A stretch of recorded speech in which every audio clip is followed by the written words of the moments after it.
दोस्तों, यह कहानी मीरा नाम की एक विधवा महिला की है। मीरा एक मेहनती और ईमानदार स्त्री थी, लेकिन उसके जीवन में एक अजीब सी खालीपन थी जो उसे दिन रात परेशान करती। मीरा के पति का देहांत कई साल पहले हो चुका था और अब वह अपने घर में अकेली रहती थी। दिन भर खेत में काम करने के बाद रात को वह अपनी सूनी झोपड़ी में लौटती, जहां दीवारों की चुप्पी उसकी बेचैनी को और बढ़ा देती। कई बार वह खुद से पूछती, मेरे जीवन का क्या मकसद है? क्या मेरा जीवन बस इसी अकेलेपन में खत्म हो जाएगा? उसका दिल किसी अनजानी चीज की तलाश में था। शायद शांति, शायद प्रेम, या शायद आत्मसमर्पण। मीरा ने कई बार कोशिश की कि वह इस बेचैनी को नजरअंदाज कर सके। वह भजन गाती, त्योहारों में शामिल होती, लेकिन रात होते ही उसकी आत्मा फिर से बेचैन हो उठती। उसे लगता जैसे कोई अनदेखी आवाज उसे अपनी ओर खींच रही है, लेकिन वह समझ नहीं पाती कि यह आवाज किसकी है और वह उसे किस दिशा में ले जाना चाहती है। यह कहानी मीरा की उस यात्रा की है जो उसे आत्म अन्वेषण और सच्ची शांति के मार्ग पर ले जाती है। एक दिन मीरा खेत से लौट रही थी। शाम का समय था और आकाश नारंगी रंग में डूबा हुआ था।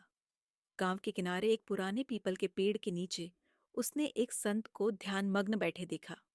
संत का चेहरा तेज से चमक रहा था और उनकी आंखें बंद थीं, मानो वह किसी गहरी ध्यानावस्था में हो। मीरा कुछ देर के लिए वहीं ठिठक गई। उसने पहले कभी ऐसा व्यक्तित्व नहीं देखा था। संत के आसपास एक अजीब सी शांति और गरिमा का आभास हो रहा था। मीरा को लगा जैसे यह स्थान कोई साधारण जगह नहीं, बल्कि कोई दिव्य स्थल है। उसकी जिज्ञासा ने उसे संत के पास खींच लिया। हिम्मत जुटाकर उसने पूछा, महाराज, आप कौन हैं? क्या आप किसी मंदिर से आए हैं? संत ने धीरे से आंखें खोली। उनकी नजरें शांत और गहरी थीं, मानो मीरा की आत्मा तक पहुंच रही हो।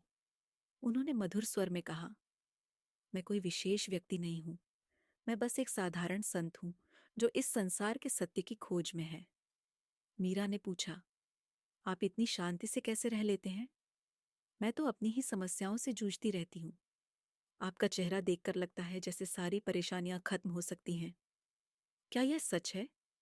संत मुस्कुराए और बोले, परेशानियां बाहर नहीं, भीतर होती हैं। जो शांति तुम बाहर ढूंढ रही हो, वह तुम्हारे भीतर ही है, लेकिन तुम उसे देख नहीं पा रही हो, क्योंकि तुम्हारा मन मोह और इच्छाओं के बंधन में फंसा हुआ है। मीरा को संत की बात पूरी तरह समझ नहीं आई, लेकिन उनकी आवाज ने उसके भीतर कुछ हलचल पैदा कर दी। संत ने कहा, अगर तुम्हें अपने सवालों के जवाब चाहिए, तो सच्चे दिल से अपने भीतर झांकने का साहस करो। ये मुलाकात मीरा के जीवन में बदलाव का पहला कदम थी। अब उसके मन में एक नया मकसद जग गया था, संत की बातों का अर्थ समझने का। मीरा रोज सुबह मंदिर जाने लगी, जहां संत ठहरे हुए थे। वह कभी उनके लिए फल लेकर जाती, तो कभी पानी। संत हर बार उसकी भेंट स्वीकार करते, लेकिन उनके व्यवहार में न तो कोई विशेष लगाव था, न ही कोई अस्वीकार्यता। मीरा के लिए यह मोह धीरे धीरे एक जुनून में बदलने लगा। वह चाहकर भी संत की छवि और उनकी बातों को अपने मन से हटा नहीं पा रही थी। उसे लगता था जैसे संत के पास वह जवाब है जिसकी उसे सालों से तलाश थी। एक दिन मीरा ने संत से सीधे पूछ ही लिया, महाराज, आप इतने शांत कैसे रह लेते हैं? क्या कभी आपके मन में कोई इच्छा या मोह नहीं उठता? संत मुस्कुराए और बोले, मोह और इच्छाएं मन के खेल हैं। जो इन्हें समझ लेते हैं, वे इनसे मुक्त हो जाते हैं। मीरा को उनका जवाब अधूरा लगा। वह और भी उत्सुक हो गई कि संत के मन की गहराई को समझ सके। कुछ समय बाद मीरा ने संत के सामने अपने मन की बात खोल दी। उसने कहा, महाराज, मैं आपके पास इसलिए नहीं आती कि आप मेरी भेंट स्वीकार करें। मैं यहाँ इसलिए आती हूँ क्योंकि आपकी शांति और गहराई मुझे खींच लाती है।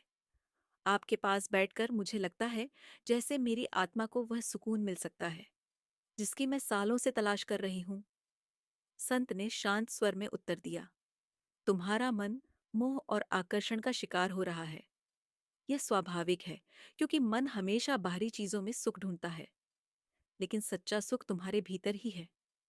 मीरा ने पूछा, लेकिन महाराज, अगर यह सुख मेरे भीतर है, तो मैं उसे महसूस क्यों नहीं कर पाती? संत ने समझाया, क्योंकि तुम अपने मन को बाहर की ओर मोड़कर सुख ढूंढ रही हो। मोह और इच्छाएं अस्थायी हैं, सच्चा सुख वह है जो तुम्हारे भीतर से उठता है। मीरा को संत की बातों से एक नई दृष्टि मिली। उसने महसूस किया कि उसकी बेचैनी का कारण बाहरी दुनिया नहीं, बल्कि उसका अपना मन है। उसने अपने जीवन को नए सिरे से जीना शुरू किया। अब वह मंदिर में मौन बैठकर ध्यान करती और अपने भीतर की शांति को तलाशती।